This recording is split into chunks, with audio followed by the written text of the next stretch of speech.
Think I am on cloud 9. उम्मीद थी भी और नहीं भी. इनफैक्ट फिल्म ही ऐसी है. जब मैंने कहानी सुनी थी, मुझे याद है I was sitting right here and Vinod ji came and narrated the story.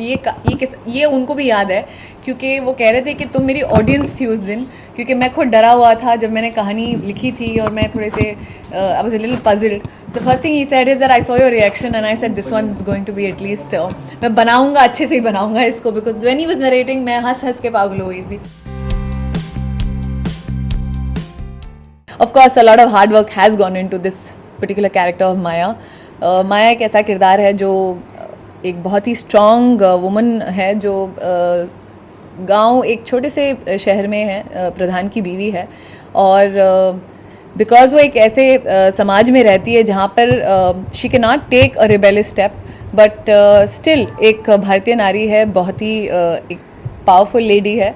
और कहीं ना कहीं वो एक बंधी हुई है अपने एक सोशल नॉर्म में. तो I think she is got that little shade. So there was so much to do in the film. I thoroughly enjoyed myself. मैं रिफ्लेक्शन इतना ही कहूँगी कि वो जितनी स्ट्रॉन्ग है वो तो मैं हूँ, मगर मैं शायद इतना जो हालात को कोई सकम करके जो अगर कोई रह सकता है और रहना चाहता है तो ये ऐसा किरदार है जो शायद मैंने कभी आई डोंट थिंक मैं कभी ऐसा कर सकती हूँ. और मगर एक एक्टर के लिए जब एक ऐसी कहानी आती है, एक ऐसा किरदार आता है जो वो खुद नहीं है, तो वो दर्शाने में, वो ज़िंदगी जीने में उसे बहुत सीखने मिलता है. And I think that's what I enjoy doing this character. So not me, बिल्कुल मैं नहीं हूँ. जैसे मैं आप देखते हो वही टिपिकली क्लैड इन गांव की एक लड़की है, उसका रहने का एक तरीका है, वो मैं बिल्कुल नहीं हूँ इनफैक्ट. तो कहीं ना कहीं उसकी जो एक सिंप्लिसिटी है, हाँ कहीं ना कहीं वो मुझ में है, but the rest of it is all Maya and not Ishita. I am quite taken back with the raise.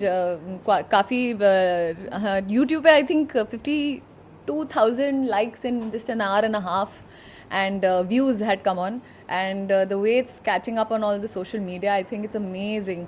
ये एक रियल लाइफ कहानी से इंस्पायर है. यही मैसेज है हमारे देश में अंधविश्वास और पावर, एक जैसे पॉलिटिकल पावर हो या एक चाहे वो गांव का प्रधान ही क्यों ना हो, कुछ भी कर सकता है. कहीं ना कहीं वो आप देखेंगे that what it is capable of, and it is a little laughable. और जब आप फिल्म देखेंगे तो आप बहुत कुछ समझ जाएंगे, बट अभी मैं कुछ कहना नहीं चाहूँगी. येस, आई थिंक ये मैं सबसे ज़्यादा क्रेडिट देना चाहूँगी ऑडियंसेस को, बिकॉज ऑडियंस आजकल जो है बहुत इंटेलिजेंट है. दे वांट टू सी मोर. वो टाइप की वो फिल्में तो है ही एंटरटेनमेंट वैल्यू तो आज भी काम करता है. एनी फिल्म दैट एंटरटेन्स, जैसे हमारी फिल्म मिस तनकपुर हाजिर हो, एक पॉलिटिकल सटाया तो है ही, मगर उसमें एंटरटेनमेंट वैल्यू बहुत है. और फिल्मों की ये एक अच्छी बात होती है कि आप जब कुछ ऐसा कुछ कहना भी चाहते हैं जो सीरियस मुद्दा है, अगर आप उसे हंस खेल के एक सटायर के माध्यम से उसे आप दर्शा सकते हैं, तो I think it works like magic.